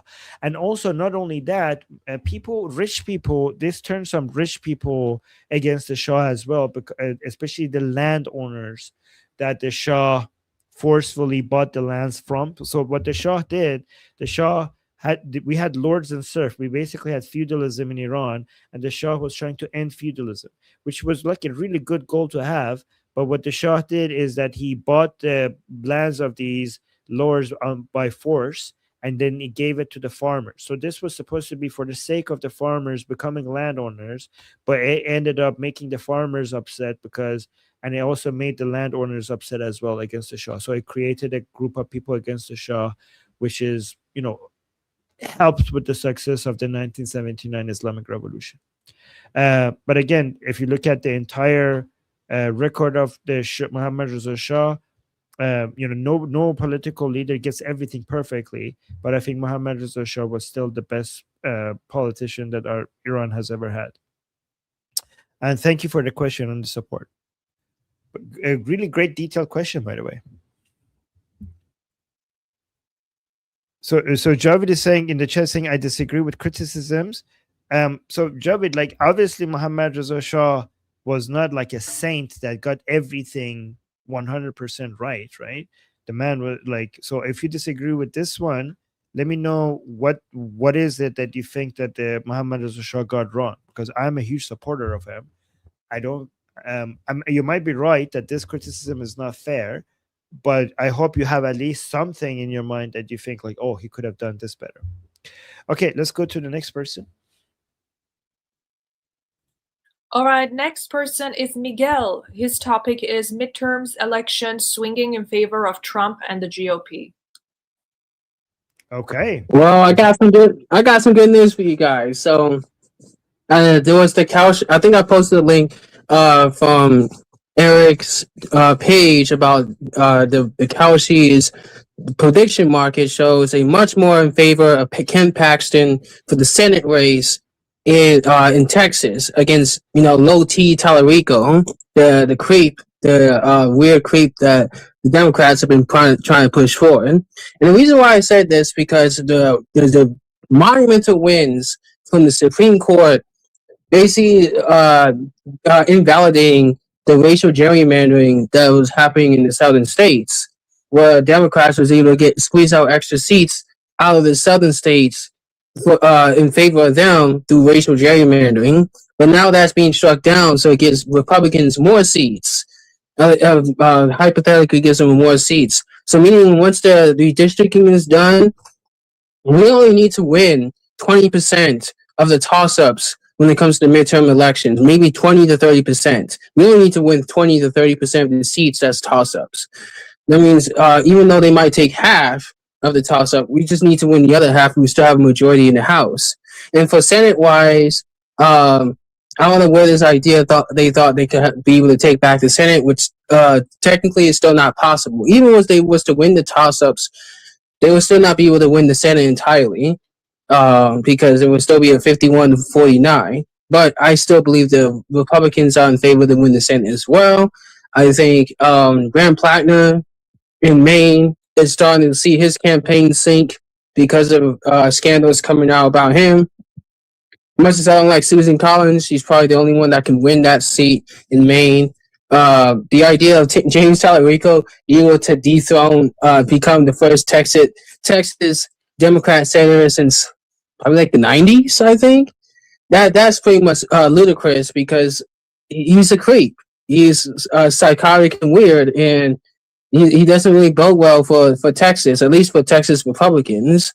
And they have been stepping up big time. And so far, every Trump's endorsed candidates throughout the primaries have pretty much had a 100% success rates. And Republicans are finally stepping up and passing legislations to basically combat this the red green alliance that we're talking about. And for those who didn't, who refused to stand up and fight, they all got primaried out. So now we are basically going full steam ahead because of the Supreme Court giving us that advantage. I think when it comes to the midterms, it might be a very close race. Chances are we still might lose the House, but we still have the Senate or so.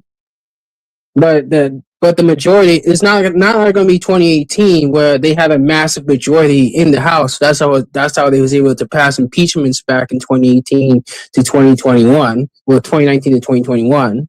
That's not the same. The generic ballot doesn't also support that either. It's much closer. I think the idea that Trump is so dead in the water with the approval rating, I think that's also overstated as well. Like I said, we're facing an uphill battle, and we basically have some tricks up our sleeves that we've been using to try to get that advantage or so. It's not entirely perfect, but it's definitely there. And for those who are still impatient and why we're not getting the things we are getting, well, Rome wasn't built in a day. It's going to take time. Everything takes time. If you put our work and dedication into the fight, we can see the results come out in our favor. We just have to put time in. We have to be patient, and we got to show up, turn out in these elections for those who are Americans. Make sure they don't win, and make sure we give Trump that edge over the finish line. So yeah, I think that there's some good news. So I with all the bad news that we've seen around the world, and of course with America too, I think that's one good news I've been seeing that nobody talks about. So I don't know what you guys' thoughts is, but that's what I've been observing. Okay, so I'm gonna ask a question, and if people could hear and answer it for people who are not American, okay? So answer it in a way for people who are with a less understanding of who's who in American politics, okay? Tell me, this is what I'm hearing, and I'm not saying this is true. It's just what I'm hearing, okay? What I'm hearing is that President Trump has had a huge success that might backfire. That's what I'm hearing. Again, that's what I'm hearing is that President Trump has supported a lot of candidates, that won against other Republicans before the midterms. So among the Republicans, President Trump has supported the ones he likes against the ones who are against him. And he has a 100% success rate. So among all the Republicans that are supposed to go run for the midterms, every single one of the candidates that President Trump likes has won, and the ones that he doesn't like have lost. Like the most famous one that got highlighted was being Thomas Massey, which is great, fantastic. So that's the good news so far. So you guys are confirming that that's correct. The bad news they're saying is that this will backfire because a lot of the candidates that President Trump have successfully endorsed and won, as the Republicans are now going to go against the Democrats for the midterms, they're not actually as effective as against the Democrats as the other candidates that President Trump was basically voting against. So people are saying this is going to backfire because President Trump endorsed the weaker candidates against the Democrats, and this is going to make it easier now for the Democrats to win in the midterms. How true is that? And again, please explain this to non-Americans as well, so they understand it as well. So if anybody wants to, Miguel, you want to go first before we go to the short also? Well, I think that's noise. It's because of the fact that if you look at the approval rating for both parties, of course Republicans are still underwater, but Democrats are even worse. In fact, they are doing the worst pretty much since we recorded polling history that we started doing polling, like figure out what the approvals are. And their approval is like less than 20%. Even amongst their own supporters, they they are disapproving of their own party because they feel like they're ineffective. Like I say, Republicans ain't all that bad, ain't that far behind either. They're still in the water too, but they're still doing way better than Democrats. Democrats is doing just absolutely horrendously bad in terms of their approval and performance. And to be honest, they also are going bankrupt. They don't have this much money backing up their campaign. They do have private funds and foreign funds. But when it comes to the DNC, well, they got no money. They barely have money, and they're still in debt. And the autopsy came out recently about Kamala Harris's campaign. She basically scorched $2.5 billion and still lost to Trump. She outspent Trump 3-1, and she still lost. And mind you, the Republican establishment is they don't like Trump either, but they try to outspend Trump as well. And they lost in that primary in Texas. They outspent Ken Paxton 10-1. The Democrats tried to do the redistricting in Virginia, and I think they spent close to about $100 million in that one, and they still lost that one too. They're literally just burning money like it's lighting a whole forest on fire, and still losing. And I think Democrats have basically overstate themselves that they're winning. They might win on issues, yes, but to be honest, their approval still sucks. They're the worst, and at the worst, and it still hasn't really changed. It's only gotten even worse than it was early last year. And to be honest, I don't know. Besides foreign money, where's the money going to be coming from? Okay, so let's go see what other people. By the way, thank you for bringing this up. Let's go see what other people think. Just to say just to tell you what the people on YouTube think about this. Texas Troop is saying that what I said that comes from the Democratic Party and leftist media.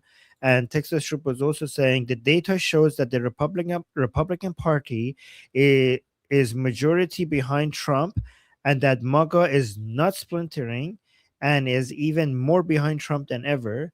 And then on X, we had Donnie saying, we trying to root out the rhinos. We will be stronger doing that, not weaker. So those are the counterpoints to what I just mentioned. And who else wanted to respond to this? We have Sketch on the list first. Yes, this is a tactic of the Democrats. The Democrats are going to say, oh no, vote for the rhino because the rhino is stronger. If I was a Democrat, what would I do? What would I put it on my polls? What would I put it on all my headlines? Oh my God, the weaker guy is getting elected. That's what I would do. If you're looking at it strategically, you know where this rhetoric is coming from. It's coming from the Democrats. Now, there's also a problem. The problem that we're not thinking about here is a problem we had previously. There's going to be a lot of cheating. And we could, it wasn't evidence, blah, blah, blah. Fuck y'all. I don't care what you think. I know there was a lot of cheating. We found a lot of evidence. They are going to cheat. So how do you astroturf cheating? If all the indicators say things are going to go one way and they suddenly go another way, what you're going to do is astroturf this kind of messaging. I'm going to put in our chat, this, I'm not trying to self promote, but I did write an article specifically on this where I put statistics, sources, and everything that shows that when the border was opened, all the people that were sent to all the states that turned from blue to purple or from purple to red. Why would you do that? Because you want to switch them back and pretend that it's discontent, that the swing voters swing back. It's actually some illegals that they give ID cards to, right? And hey, if I'm going to be able to stay here, I'm going to be able to take thousands of dollars in housing, and they're going to let me stay in a hotel, and they're going to be giving me $1,000, $2,000 a month on a visa for expenses. from the government's pocket? Oh, I'll lie, cheat, and steal and say I am. They wouldn't steal. It's illegal. It's illegal to cross the border. Why wouldn't they vote? So this is very important. You got to remember that they're flooding black communities because black communities started turning red and purple. They're flooding Latino communities because Latino communities started turning red and purple. They will cheat. And this is part of the astroturfing on that messaging. So what the Republicans can't trust just the data on the polling. They got to know you got to make it too big to steal. You have to go out. You can't just trust the data, trust the wins in the Supreme Court, trust the redistricting. You can't trust any of that shit. You got to get out there and vote. You can't be overconfident. And this is not to push back on Miguel, because we need to both balance. Hey, don't be so disheartened that you don't even want to vote. You're like, I don't care. They're going to just take over. This is going to just, we're all going to be California now. No. I don't want you to just be so disheartened that you don't even believe in the system anymore. But you got to understand what you're fighting. Miguel said something that I think is very important to notice. We have had an enemy within for a very long time, over 50 years. I would say, yeah, definitely over 50 years. Our enemies are Iran, Russia, China, and Democrats. These are the four enemies of the planet, the four enemies of humanity.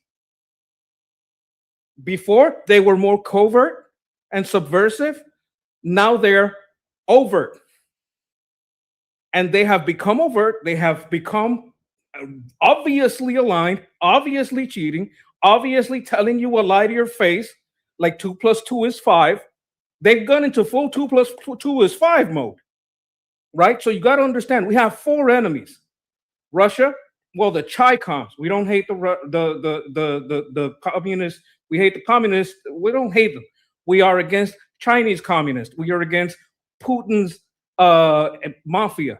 We are against Iranian theocratic, apocalyptic, suicidal douchebags. And we are against these Marxist, cultural Marxist, crazy Democrats. These are the four enemies of the planet, the four enemies of humanity. It's not just three, it is four. Miguel touched on something very important. These people will lie, cheat, and steal. They will. I don't care who says the contrary, because you can cry and say that's not fair, but you can't prove it, because we got the numbers. And I know your feelings don't care about math, but my math doesn't care about your feelings. That's all. Thank you, Sketch. Thank you. Jose, you're next. To keep it short, Miguel, thank you for bringing that. I just want to remind everybody here, as an American, that the media during Trump's first election didn't think Trump had a chance in hell against Hillary, and he won outright. The second election, literally speaking, I live in Florida. I know what the problems in Georgia was. They had 9,000 unregistered voters. They had 9,000 more votes than registered voters. That is a red flag. That is why Trump went after the people in Georgia that run, and we're still running Georgia elections.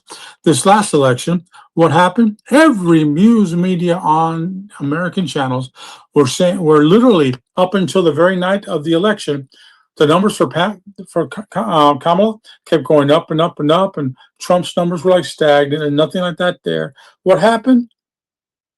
Chunk, totally different. So let's let to the American people. I don't think they're that stupid. The black males of America woke up about 2 elections ago. Most of the black females are now turning MAGA because the Democrats haven't kept a single promise that they made in the last 6 years. The entire Biden administration, not a one. Promise breakers are what they're called. Okay, so we'll see what happens. As far as these, I love this. There's an ad recently that came out here in Florida. Would you have a problem with ICE checking your ID as you go in to vote? Mine's valid. I don't give a shit. Doesn't bother me at all. You know? it'll bother everybody that doesn't understand that in Florida we already have real ID. I don't care. It doesn't bother me one bit or another. That's all I got to say. Just keep in mind, if you're listening to the media, I'm gonna laugh at you. By the way, can I just say, as a non-American, I read maybe I don't know that much of the details, but my sense is that the anti-ID people are very racist because they're suggesting black people can't get IDs. I mean, isn't that kind of suggesting like black people are stupid or something? I think like it's kind Yeah. of racist. Okay. Yeah, there's a couple of people on YouTube that were interviewing college kids, black and white, and the black people said, "Yeah, I got an ID already," and the white kid says, "But that's not fair. It's racist against the blacks," and it's like way over their head. They're stupid as shit. And then the black kids go, "I don't have a problem showing ID. I got to show an ID to get a beer. I got to show an ID to go on campus and buy my books. I got to show ID for this. I got to show ID for that. If I get stopped by a police officer, I have to show an ID. What's the problem?" Right. Okay. So the one thing that we can see a change is if we see certain changes in Los Angeles, because we just had our local elections, and a lot of people are trying to get a Republican mayor like voting for him, and he has a lot of support here as well. So if he actually gets elected, and if in a place like Los Angeles someone like that actually gets elected, it's going to tell you a lot about the face of society and how it's changing in super leftist areas. So yeah, keep your eyes on it. Next, Jeff. Yeah, all valid points. Someone who's been in that space for quite some time. There's a reason, and Armin kind of touched on it, there's a reason we push for things like True the Vote or Project Civica, who, you know, had one of my colleagues as a part of that, Dean, God rest his soul. Right? Voter ID. Sketch is not wrong. You know, a lot of these radical leftists, they were covert in their hostility while they were still coalescing their center of gravity. Now they went from being covert to being overt. They overplayed their hand. Had they waited another 10, maybe 20 years, they'd have had what they wanted without a fight. Right? So they're not wrong. This isn't like a one-off. If you take a look at like the predatory racism that defines leftist ideology, you can see it everywhere. LBJ's statements, right? He wasn't shy about it. He said their add-a-racial epitaph here are getting uppity. That said, they have enough numbers to back up their uppiness. We, meaning the Democrat Party, has to give them something. Not enough to make a difference, just enough to quiet them down. Che Guevara openly thought black people were subhuman. Marx hated black people. Like, this isn't a one-off. They'll use you. Oh my God, when I came out and like protested against gay marriage in front of the Supreme Court in 2015, it wasn't like I was, oh my God, look at me. I just had gotten so sick of the left claiming they spoke for all of us. I got tired of that shit. Stop using me as a weapon against people who are not my enemy. Why are you not complaining about Islam burning us in cages? Not a peep, not one word. Not one word. You see it with the pussy hat freaks, right? Oh my God, Donald Trump made a mean friggin' tweet. Not a peep about brave Persian women getting acid thrown in their face. Not one fucking word. So yeah, they're right about that. A lot of people are waking up out of that shit. Right? The walk away movement, Blair White, pick whoever. I mean, you shake a stick, you can hit one. And so the left now is getting more nasty and more predatory. Think about Black Lives Matter, right? I mean, George Floyd, shitbag, didn't deserve to die, still a shitbag. What happened? Oh, donate to Black Lives Matter and run it through ActBlue. Went to almost all privileged upper class Democrat white politicians. So yeah, man, they're not wrong. Thank you, Jeffrey. Sophie, you're next.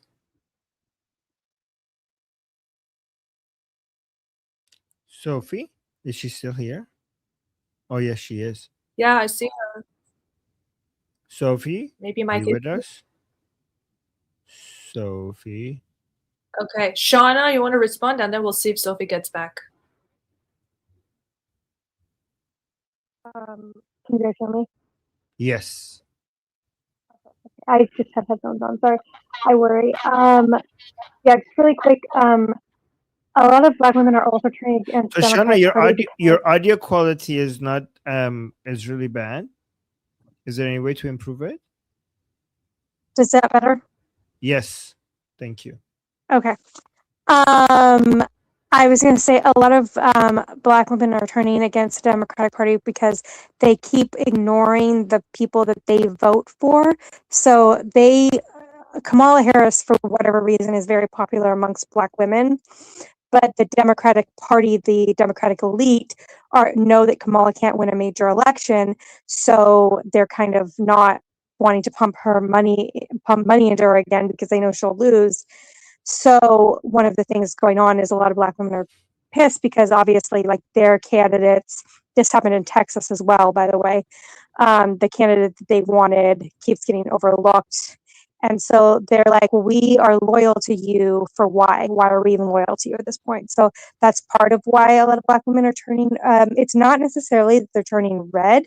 Some are, but it's more just that they're turning pissed at the Democrats because they're realizing that they're just getting used. It's more likely that they don't show up than it is that they vote red. So just a note. Thank you. Sophie, do you want to try your mic again?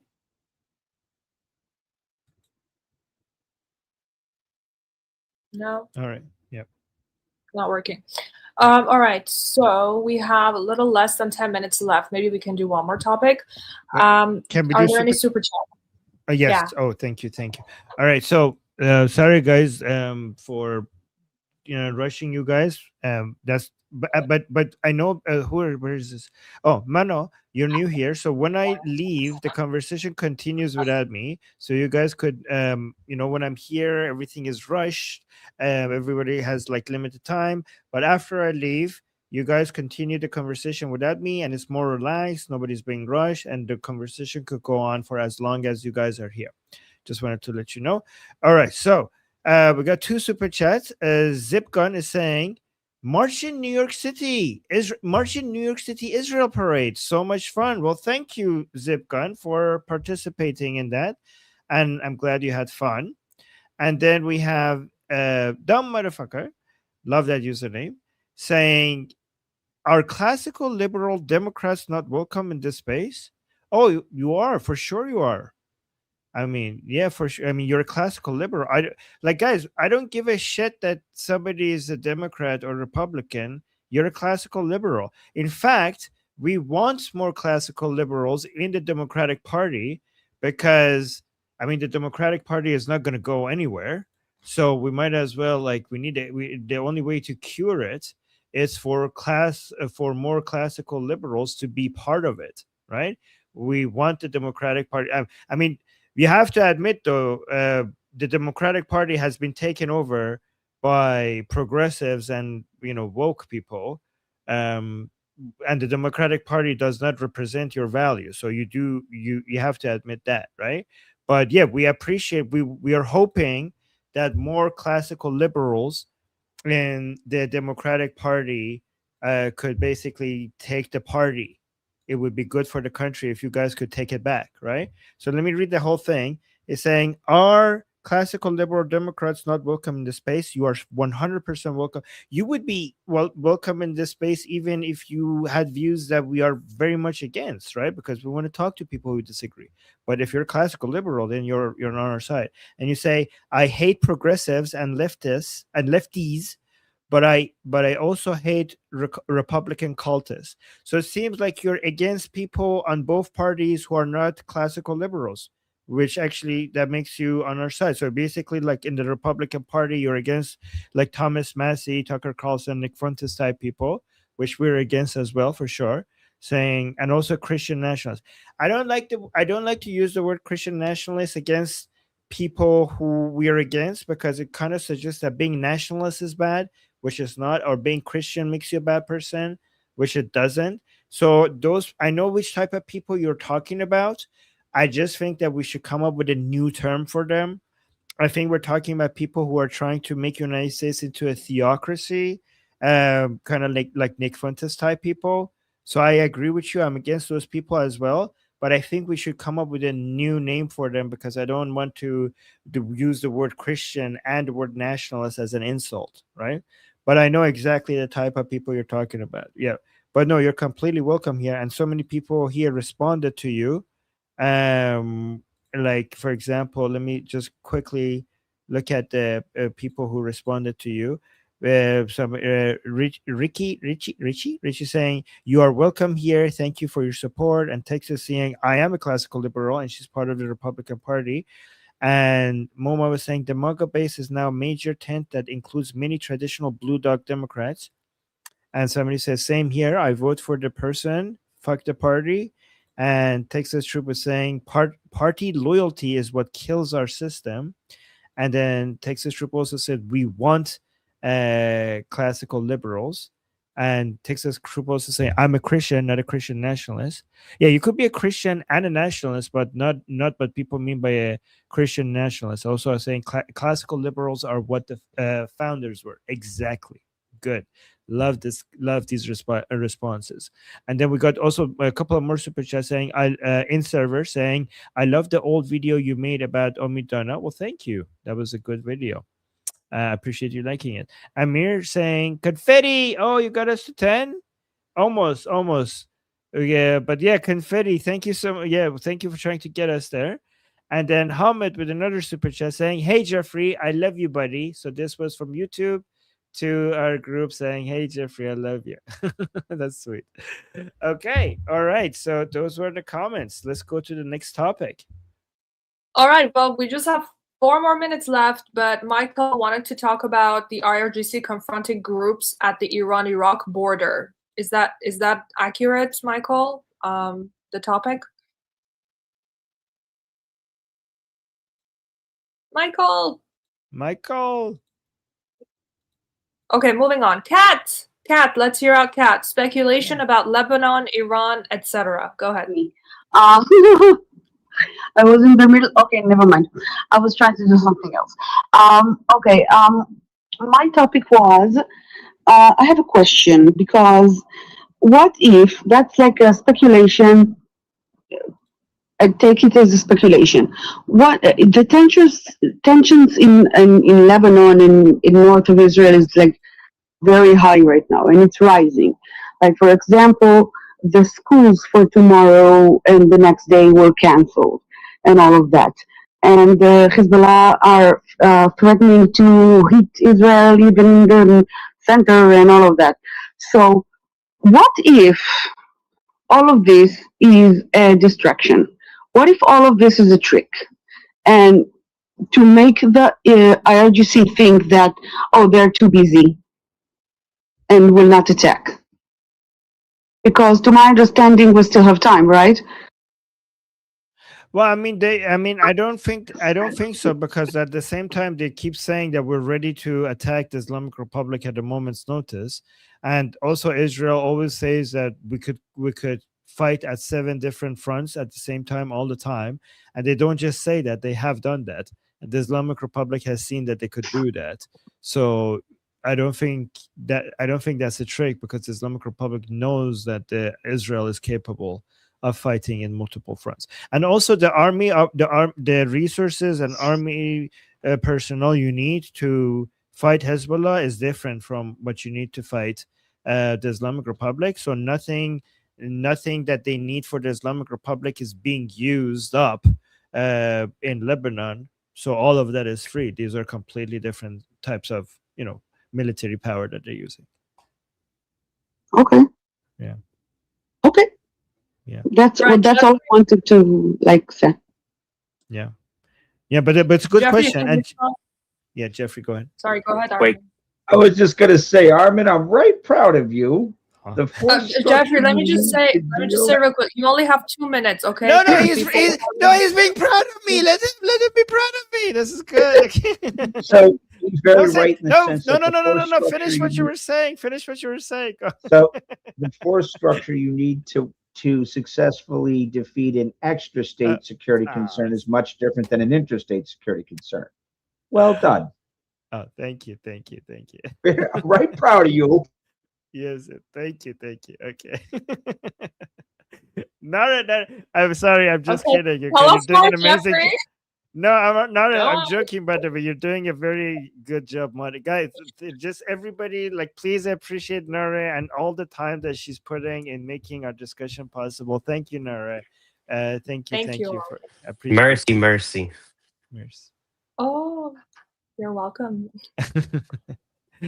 Oh, the count. All right, and that Okay. is it. We can That wrap it up. is We, I it. mean, Man, you're gonna give me a seizure with some those topics. emoji lights, man. Yeah. Nah, I'm just kidding. Oh, I got another super chat saying 10 by Cat. Thank you, Cat. Why is it stop counting? Well, like, oh my god, YouTube is edging us because the confettis are not showing. Okay, what the hell? All right, so it's 10, but it's basically stopped at 9 without any confetti. What a tease YouTube is being. And by the way, thank you so much, Cat, for the super chat. So there we go. That was that. So, guys, I have to go now. Get ready for the next show. Thank you. You guys continue the conversation here without me. And people on YouTube, I'm going to be back live on this channel, whatever you're watching, in 30 minutes. So, see you guys there. And until next time, I'm Israel Chai. Slava Ukrainian. Long live America. Javid Shah. Payande Iran. See you guys. Javed Shah.